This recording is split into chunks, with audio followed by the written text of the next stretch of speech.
Hello, here we are with another philosophy and film video lecture.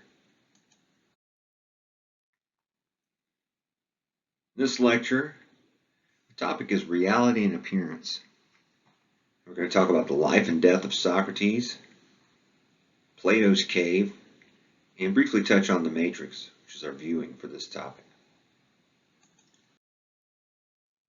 Now, this is a painting by a surrealist named René Magritte, and it says in French, "This is not a pipe." You may wonder what he's getting at here, because it obviously looks like a pipe, but really it's not a pipe. Maybe it's a painting of a pipe. And in fact, what you're looking at is a video reproduction, which is a photograph that was taken of this painting and then digitized and then reproduced and then put into other forms. So it's very far removed from any actual pipe. So you may say, well, this is not a pipe. It's an image of a pipe, perhaps, at least in our minds.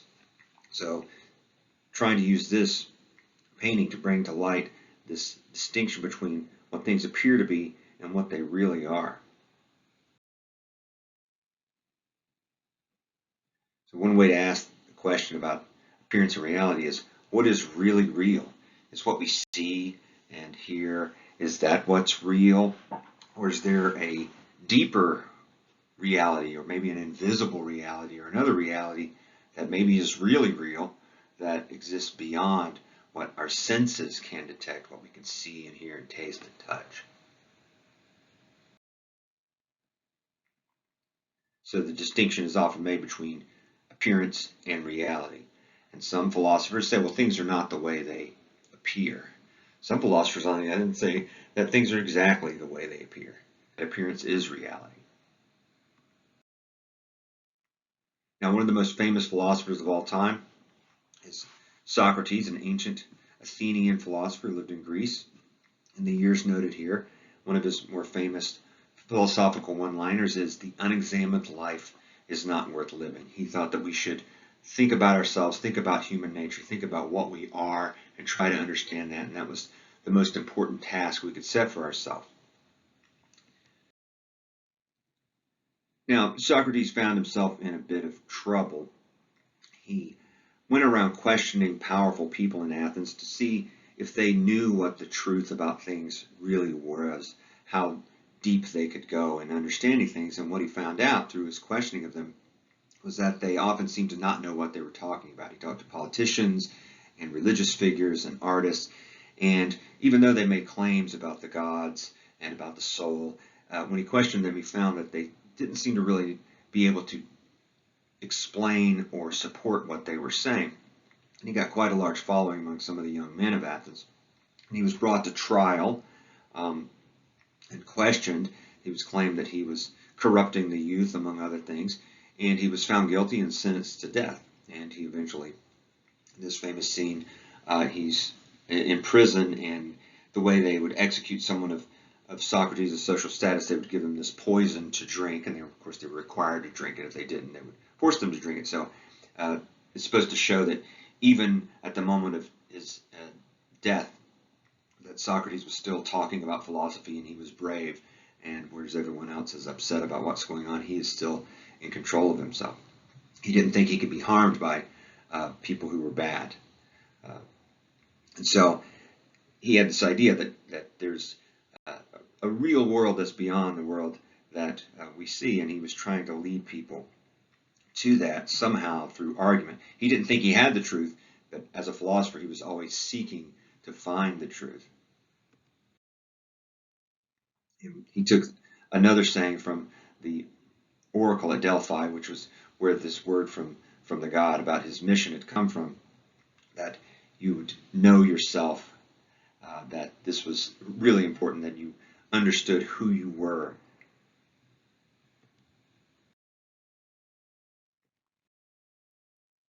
So there's maybe the way things appear, the way people think they are, the way the people in power want you to think they are even, and then there's the way things really are. And Socrates was concerned about the way things really are, not just the way they appear to be. Now, a student of Socrates was another famous philosopher, from ancient Athens named Plato. And Plato liked to come up with allegorical presentations of things where you have a fictional story, but you use it to express some deeper truth. And he had this allegory of the cave. Okay, and so it's kind of neat because we can have a picture of it. And so his idea was that there's these people, the prisoners, who have been chained up and made to look forward their whole lives from the time they were born. And all they see are shadows cast on the wall from this puppet show that's going on behind them. And the sounds they hear are the echoes of the showmen's voices bouncing off the wall. And so they think that is what reality really is this shadow puppet show and the echoes. Now, in Plato's allegory, one person is able to free themselves somehow, and they're able to get out of the cave. Or, they're shocked to see that things aren't the way they appear to be, and they eventually are able to get out to the sun, and then they see what the real reality is, that it's not what they thought it was and what they'd been raised to believe it was. And then Plato went on to say that if this person went back and tried to free someone else, everyone would think this person had gone insane because he's talking about things that no one else has experienced, and that if they could get their hands on him, they would kill him. So obviously Plato had in mind what had happened to Socrates in this regard, that Socrates was someone who's trying to free someone from the darkness of ignorance and bring them to the light of knowledge and enlightenment. So enlightenment, and the way we think of it, is a light coming on. So you can think of it in terms of Plato's cave. You're in the darkness of the cave. What the real light is really outside the cave.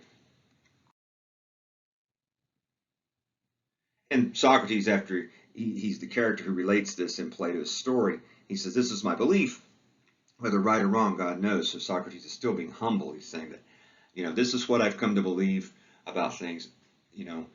Am I right or wrong? Well, let's see. We can talk about this. So as I said in a previous lecture, this is your brain. This is your brain on philosophy. So the idea is that we could free our minds, free ourselves from the ignorance of the cave, and get a greater understanding of who we are as people, as individuals, and also what the world is really like. So back to that question, what is really real? What is reality?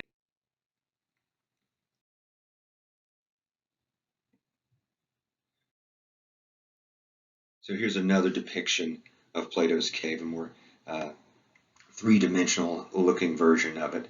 And again, the idea is that reality is not what we're perceiving. Reality is something beyond what we're perceiving. Now we have to think of this as an allegory, fictional story. Plato obviously didn't really think we were imprisoned in a cave. The cave is in our own minds. The cave is sort of created for us by the world. And at one point in the story, Plato says, "The cave is the world of sight. The light of the fire is the sun. And you will not misunderstand me if you interpret the journey upwards to be the ascent of the soul into the intellectual world." It's a fancy way of saying that it's the mind being freed, the soul and the mind taken to be the same thing in his thinking. So that the soul or the mind is freed and able to rise to a higher level of thought beyond the world of sight, to no longer be confused by what we see and hear, but to really understand things deeply. In this world of knowledge, the idea of the good, he says, appears last of all and is seen only with an effort. And when seen is also inferred to be the universal author of all things beautiful and right, parent of light and the lord of light in this visible world, and the immediate source of reason and truth in the intellectual. Again, a lot of fancy words, but his way of saying that it's this idea of the good, this power that is the creator and sustainer and the light that illuminates everything, is what we understand last of all. But we understand it with our minds. We don't see it with our eyes or hear it with our ears. We understand it through our soul. And then finally he says, "This is the power upon which he who would act rationally, either in public or private life, must have his eye fixed." And this is your intellectual eye. The idea is that you eventually discover what the true good is, what the real reality is, and you orient yourself towards that. You look towards that with your mind, and you follow that, and then you will lead a morally good life. You'll be a good person in your public and private life. And this is how you would behave by following the good.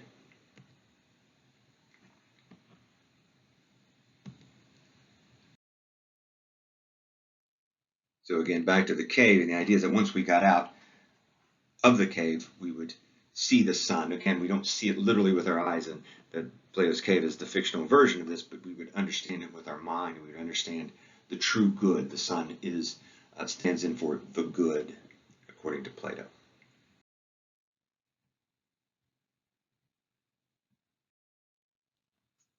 So another painting here saying, well, maybe things are not the way they appear, but maybe through our mind we can understand things that are beyond what we can see. That by examining our lives, we can come to a deeper understanding of reality itself. So our viewing for this topic is The Matrix. It's written and directed by the Wachowski brothers, released in 1999. And the ideas from Plato's cave allegory are throughout this story. And if you've seen it before, maybe you didn't realize that, but once you've heard Plato's cave allegory and seen this, you may understand it a little bit better and see how these relate. Two main characters in this are Neo and Morpheus, and Morpheus is like a Socrates figure. He's not the hero, but he's trying to free others to get them out of the cave of ignorance, to get them out of the matrix, if you will, to understand what the real reality is. It's not what we see or think we're seeing or hearing or tasting or smelling. It's something that's more real. It's something that's a deeper reality, not just a subjective perception, but an objective reality. In which Neo is the hero. He's the person that Morpheus needs to free.